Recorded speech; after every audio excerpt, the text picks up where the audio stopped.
Sem marcador. Tocar 2 vezes para ativar, marcadores disponível. Use o gesto deslizar para cima e para a direita para conferir. Saudações em Cristo Jesus, nosso amado Mestre e Senhor.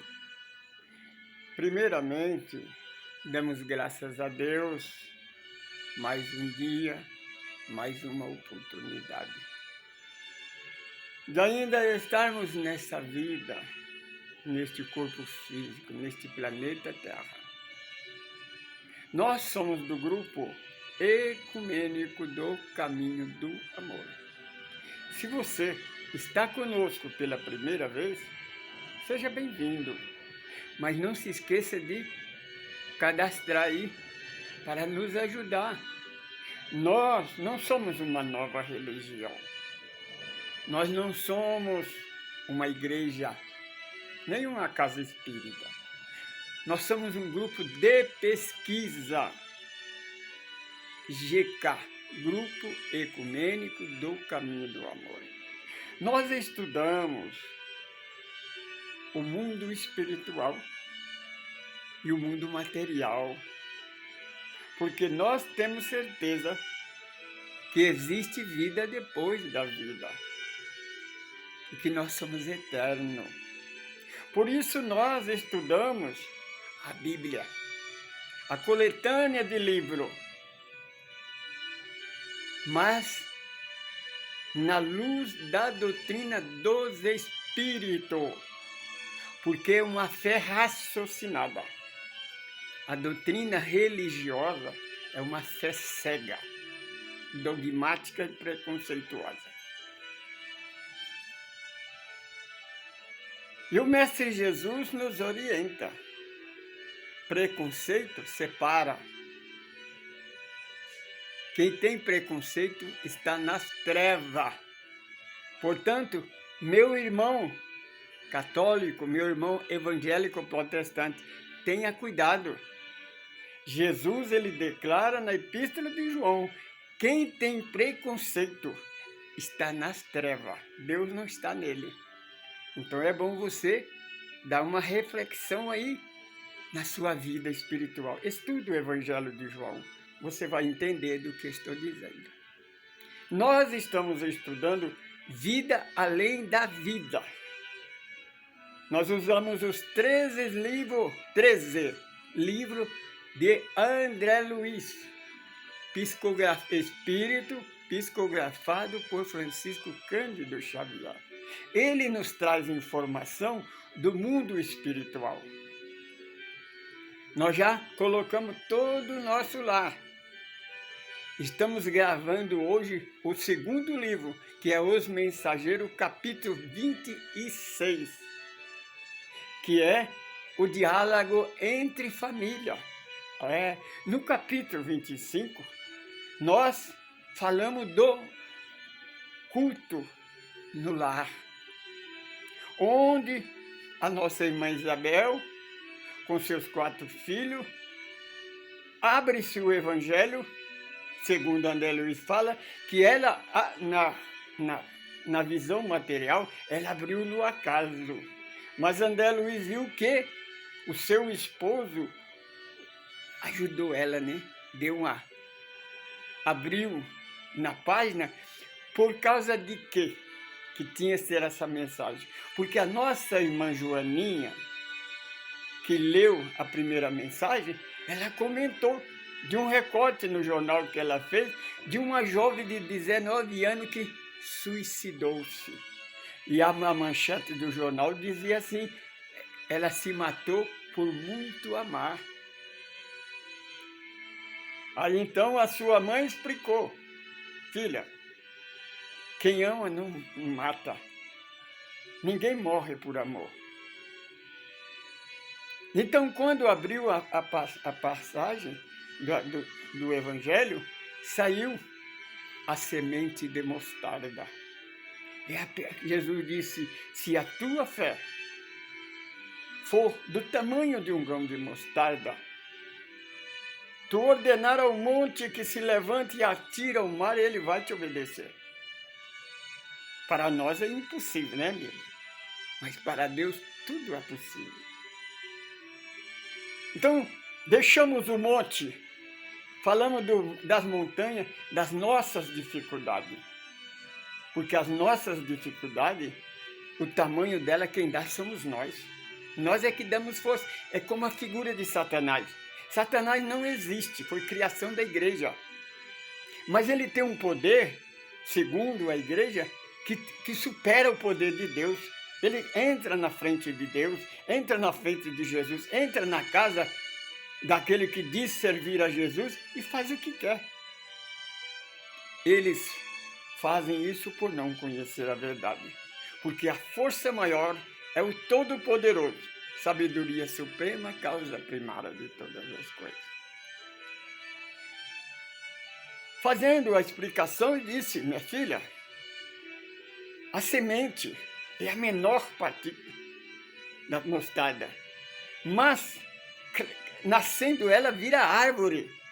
Os pássaros fazem ninho nos seus galhos. A floresta, por exemplo, na floresta da Amazônia, existe árvore que é tão antiga, segundo a informação que eu tive, que se 4 pessoas segurar a mão, não dá para abraçar ela, é tão grossa que é. Imagina, é do tempo tem milhares de anos. Ela nasceu de uma pequena sementinha. Então, percebe que tudo é possível a Deus. Aí então, começa a explicar. Terminando a explicação, né? Aí, a menininha, de 7 anos, né? Disse: mãe, se Jesus é tão bom, por que é que nós alimentamos só uma vez por dia? Eu tenho uma amiga, uma vizinha, ele se alimenta 2 vezes ao dia. Por quê? A nossa irmã Isabel respirou e disse: filha, tenha cuidado para não se envolver com a vontade do estômago. Nós devemos agradecer a Deus por tudo que nós temos. Nós temos uma alimentação de uma vez só, mas nós temos.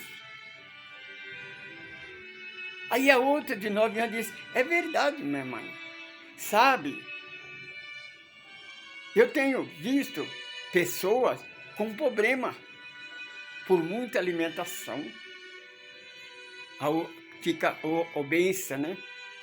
Aí é motivo de zombação, né? De doença, porque a obesidade vira doença por causa do estômago, por comer demais. A pessoa fica doente. Mas nós temos que agradecer a Deus por tudo que nós temos. Então André Luiz fala que as meninas estavam cintilando luz do seu tórax. Mas aquele menino, ele estava fora daquele contexto.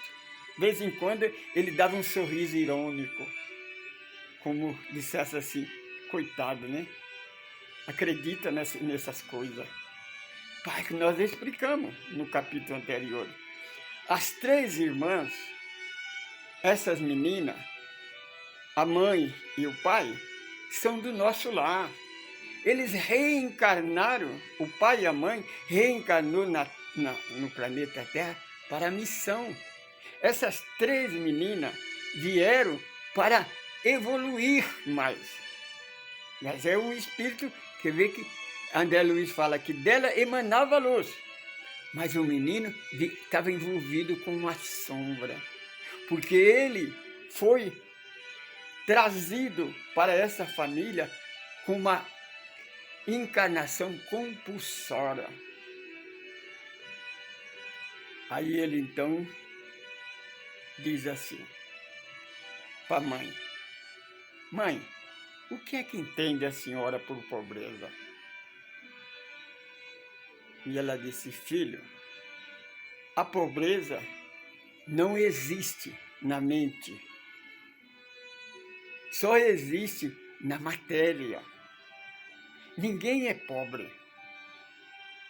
Nós somos todos filhos de Deus, todos amados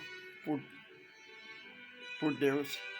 Se nós tivermos a fé, acreditarmos em Jesus, os nossos entes queridos que deixaram o corpo físico, eles estão mais vivos do que nós pensamos. Ele pode nos acompanhar, pode nos ajudar de uma maneira ou de outra. Mas nós temos a missão que não é dada. Então, nós temos uma alimentação por dia. Temos um lar simples, mas nós temos uma alimentação, temos um teto. Aí a menina falou assim: é verdade, minha mãe. Porque quando eu vou para a escola, eu vejo criança na rua que não são moradores de rua. Talvez eles não tenham nenhuma alimentação por dia. Eles se alimentam quando alguém dá para eles. Se não dá, eles ficam sem comer. Então, nós devemos sim agradecer a Deus.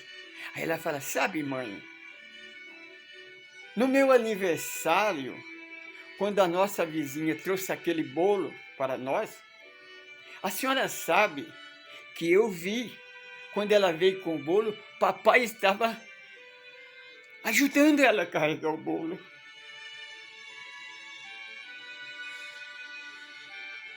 A menina de 7 anos, porque criança tem visão, tem a mediunidade de vidência. Talvez quando cresce, continua, mas às vezes ela adormece. Aí, Dona Isabel respirou, emocionada, e disse: verdade, filha, o que você está dizendo é verdade, porque eu também vi o seu pai segurando o bolo.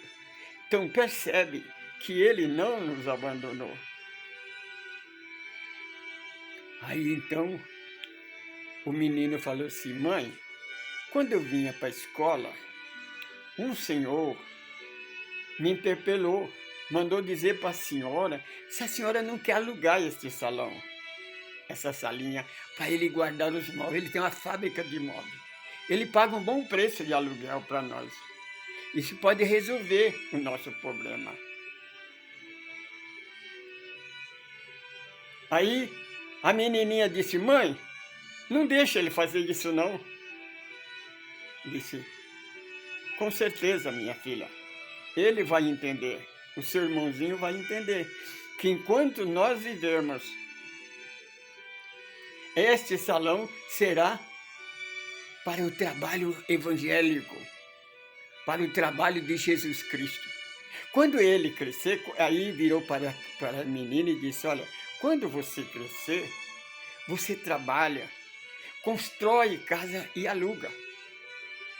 Mas esta casa foi feita para trabalhar na obra de nosso Senhor Jesus Cristo. Portanto, queridos e queridas irmãs, o lar aonde se realiza o Evangelho no lar é a oficina de luz.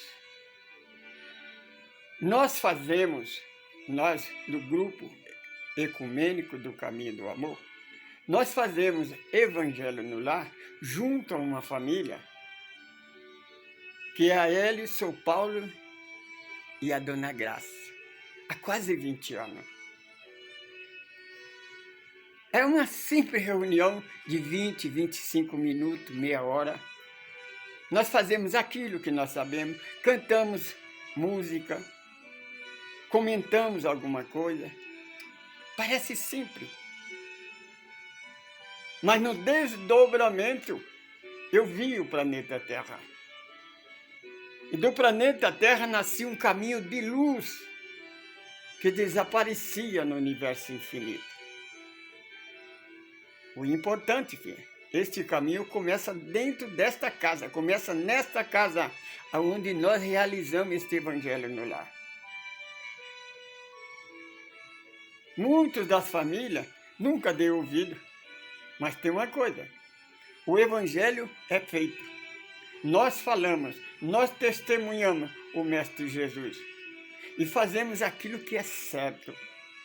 Ninguém pode obrigar ninguém a servir. O próprio Jesus, na sua palavra, disse: aquele que quiser me seguir, tome a sua cruz e me siga. Os nossos irmãos evangélicos, por exemplo, eles passam o tempo todo, às vezes 20, 30 minutos, na oportunidade que tem para pregar o evangelho para o mundo. Eles passam o tempo todo tentando provar que Jesus é Deus. Como que Jesus precisasse da sua glória. Como que Jesus precisasse de descer na terra, sofrer o que ele passou, só para provar que ele é Deus. Você vê que isso é um pensamento do homem.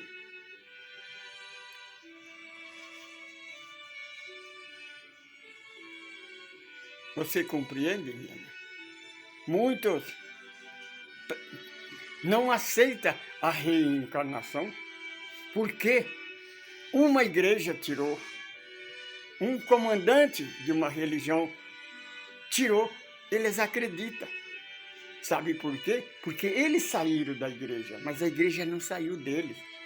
Além de não acreditar na reencarnação que a igreja tirou, não é porque a igreja tirou que a reencarnação deixou de existir, não.